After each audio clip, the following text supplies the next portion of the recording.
여러분, 워렌 버핏이 사라지면 버크셔 해서웨이는 어떻게 될까요?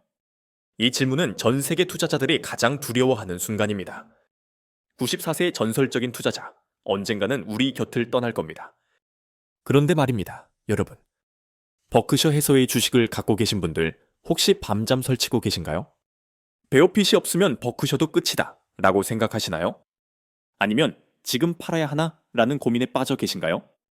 만약 그렇다면 여러분은 버크셔 해서웨이의 진짜 비밀을 모르고 계신 겁니다.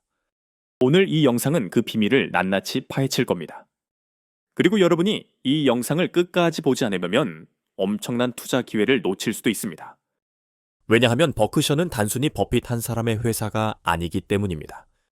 버크셔는 하나의 시스템입니다. 돈을 복사하는 기계입니다. 그리고 그 기계는 버핏이 떠나도 멈추지 않도록 설계되어 있습니다. 어떻게 그게 가능할까요? 그리고 정말로 버핏 없는 버크셔가 살아남을 수 있을까요? 아니면 이 모든 게 환상일까요? 오늘 이 영상에서 세 가지 핵심을 다룰 겁니다. 첫째, 버크셔의 진짜 무기는 무엇인가? 둘째, 버핏 이후 누가 이 거대한 제국을 이끌 것인가? 셋째, 버크셔의 아킬레스건은 무엇인가? 이 세 가지를 알면 여러분은 버크셔를 완전히 다른 시각으로 보게 될 겁니다. 그리고 어쩌면 여러분의 포트폴리오에 버크셔를 추가하게 될지도 모르죠. 자, 그럼 시작해볼까요? 먼저 대부분의 사람들이 오해하는 것부터 짚고 넘어가겠습니다. 사람들은 버크셔 하면 애플, 코카콜라, 아메리칸 익스프레스만 떠올립니다. 맞습니다. 버크셔는 이런 유명 기업들의 주식을 대량으로 보유하고 있죠. 2024년 기준으로 버크셔의 애플 주식 가치만 1,140억 달러입니다. 우리 돈으로 약 230조 원이에요. 하지만 여기서 중요한 질문이 있습니다. 이게 버크셔의 진짜 힘일까요? 아닙니다. 버크셔의 진짜 무기는 따로 있습니다. 바로 사람들이 모르는 비상장 사업들입니다. 그리고 그 중에서도 가장 강력한 세 가지가 있어요. 첫째, 보험 사업입니다. 버크셔는 가이코, 제너럴리 같은 거대 보험사들을 소유하고 있습니다. 그런데 보험 사업의 진짜 매력이 뭔지 아시나요? 바로 플로트 자금입니다. 플로트란 고객들이 보험료로 미리 낸 돈인데 보험금을 지급하기 전까지 보험사가 자유롭게 투자할 수 있는 돈이에요. 2024년 버크셔의 플로트 규모는 무려 1,690억 달러입니다. 이건 공짜 돈이나 마찬가지예요. 이자도 안 내고 쓸 수 있는 엄청난 자금인 거죠. 버핏은 이 돈으로 주식을 사고 기업을 인수하고 돈을 불렸습니다.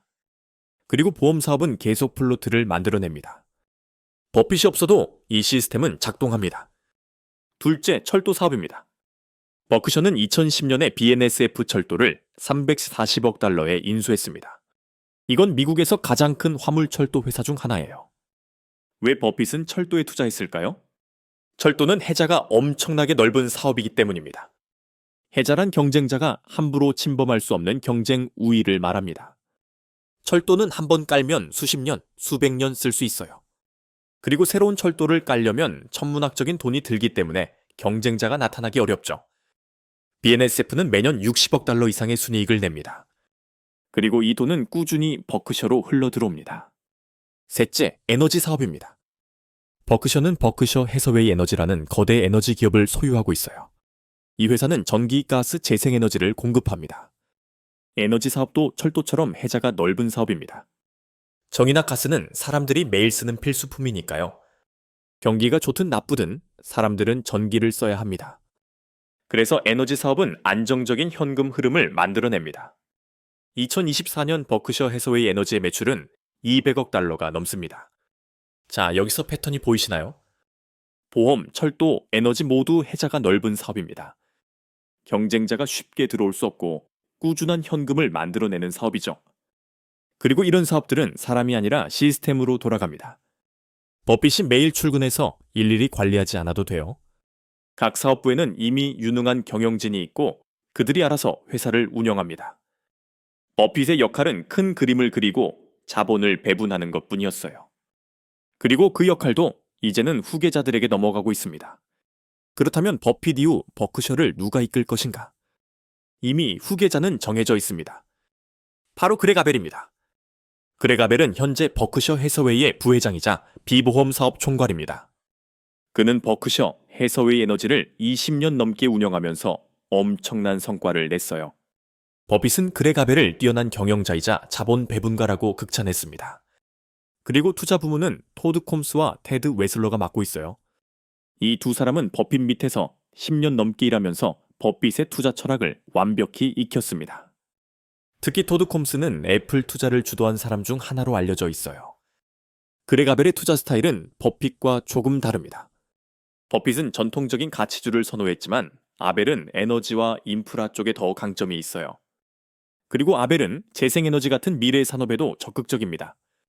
이건 버크셔가 시대에 맞춰 진화하고 있다는 증거예요. 버핏의 방식만 고집하는 게 아니라 새로운 기회도 포착하고 있는 거죠. 그런데 여기서 중요한 게 하나 더 있습니다. 버크셔의 기업 문화입니다. 버핏은 60년 동안 버크셔의 독특한 문화를 심어놨어요. 바로 분권화와 신뢰입니다. 버크셔 본사 직원은 겨우 26명입니다. 놀랍지 않나요? 시가총액 1조 달러가 넘는 회사인데 본사 직원이 26명밖에 안 돼요. 왜냐하면 버핏은 각 자회사의 경영진을 완전히 믿고 맡겼기 때문입니다. 본사는 간섭하지 않고 자회사들은 알아서 최선을 다합니다. 이 문화 덕분에 버크셔는 관료주의에 빠지지 않고 빠르게 움직일 수 있어요. 그리고 이 문화는 버핏이 없어도 계속될 겁니다. 왜냐하면 이미 60년 동안 몸에 밴 DNA니까요. 자, 그럼 이제 버크셔의 숨겨진 보물들을 볼까요? 버크셔가 보유한 비상장 회사들의 가치는 상상을 초월합니다. BNSF 철도의 실제 가치는 인수 당시보다 훨씬 높아졌어요. 2010년에 340억 달러에 샀는데 지금은 최소 1000억 달러 이상의 가치가 있을 거라는 게 전문가들의 분석입니다. 버크셔 해서웨이 에너지도 마찬가지예요. 이 회사의 자산 가치는 장부가보다 훨씬 높습니다. 그런데 이런 비상장 회사들은 주식시장에 상장되어 있지 않기 때문에 그 가치가 제대로 평가받지 못해요. 다시 말해, 버크셔 주식을 사는 건 이런 숨겨진 보물들을 할인가에 사는 것과 같습니다. 게다가 버크셔는 현금을 엄청나게 쌓아두고 있어요. 2024년 말 기준으로 현금 및 현금성 자산이 3,250억 달러입니다. 이건 역대 최고 수준이에요. 왜 버크셔는 이렇게 많은 현금을 쌓아두고 있을까요? 두 가지 이유가 있습니다. 첫째, 지금 주식시장이 너무 비싸다고 판단했기 때문입니다. 버핏은 언제나 좋은 회사를 싼 가격에 사라고 말했어요. 지금은 좋은 회사가 너무 비싸니까 현금을 들고 기다리는 겁니다. 둘째, 위기가 왔을 때 기회를 잡기 위해서입니다. 2008년 금융위기 때 버핏은 골드만삭스, 뱅크 오브 아메리카 같은 우량 기업들을 헐값에 샀어요. 그리고 그 투자로 수백억 달러를 벌었죠. 지금 버크셔가 현금을 쌓는 건 다음 위기를 기다리는 겁니다. 그리고 그 위기가 왔을 때 버크셔는 다시 한번 대박을 칠 수 있어요. 그런데 버크셔에도 약점은 있습니다. 바로 아킬레스건이죠. 첫째, 규모의 저주입니다. 버크셔는 너무 커졌어요. 시가총액이 1조 달러가 넘으니까 의미 있는 수익률을 내려면 엄청난 규모의 투자가 필요합니다. 작은 회사에 투자해봤자 전체 수익률에 별 영향이 없어요. 그래서 버크셔는 투자 기회가 점점 줄어들고 있습니다. 둘째, 후계자 리스크입니다. 그레가벨이 아무리 유능해도 워렌 버핏만큼 할 수 있을까요? 버핏은 60년 동안 연평균 20%의 수익률을 기록한 전설입니다. 이건 인류 역사상 최고의 투자 성적이에요. 아벨이 이 수준을 유지할 수 있을지는 미지수입니다. 셋째, 주식시장의 변화입니다. 요즘 주식시장은 버핏 시대와 완전히 달라졌어요. AI, 빅테크, 암호화폐 같은 새로운 분야가 시장을 지배하고 있죠. 버핏은 이런 분야를 잘 이해하지 못한다고 공개적으로 인정했어요. 그래서 버크셔는 테슬라, 엔비디아 같은 성장주를 놓쳤습니다. 물론 버크셔는 애플에 투자해서 엄청난 수익을 냈지만 다른 빅테크 기회는 많이 놓쳤어요. 그렇다면 결론은 무엇일까요? 버크셔는 버핏 없이도 살아남을 수 있을까요? 제 답은 예스입니다. 하지만 조건부입니다. 버크셔가 과거처럼 연 20%씩 성장하기는 어려울 겁니다. 규모가 너무 커졌고 시장도 변했으니까요. 하지만 버크셔는 여전히 견고한 회사입니다.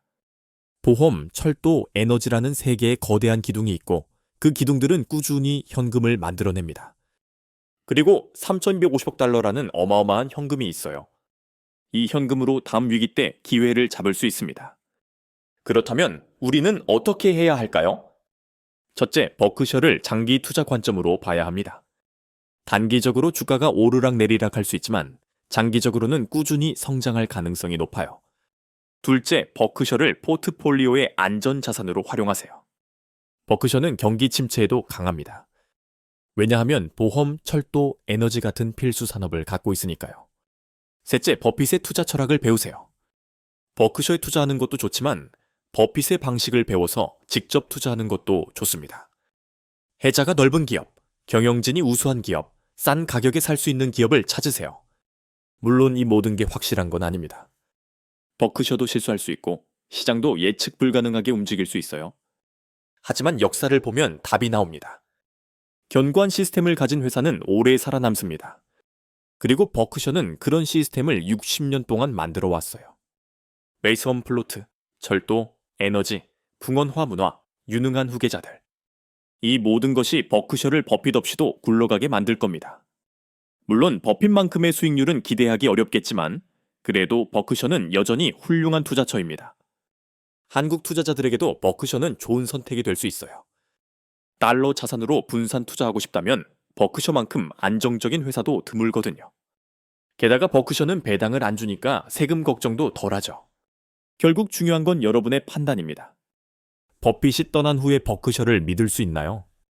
아니면 다른 투자처를 찾을 건가요? 그 선택에 따라 앞으로의 10년, 20년이 달라질 겁니다. 여러분이 이 영상을 끝까지 봐주신 것만으로도 이미 한 걸음 앞서 있습니다. 대부분의 사람들은 버크셔의 진짜 가치를 모르거든요. 하지만 여러분은 다릅니다. 여러분은 시스템의 힘을 아는 사람입니다. 이 영상이 도움이 되셨다면 좋아요 버튼 꼭 눌러주시고요. 구독과 알림 설정도 해주시면 앞으로도 이런 깊이 있는 분석을 계속 받아보실 수 있습니다. 그리고 댓글로 여러분의 생각을 공유해주세요. 여러분은 버크셔에 투자하고 계신가요? 아니면 관망 중이신가요? 다음 영상에서 또 뵙겠습니다. 여러분의 투자 성공을 응원하는 부동산 비서실이었습니다.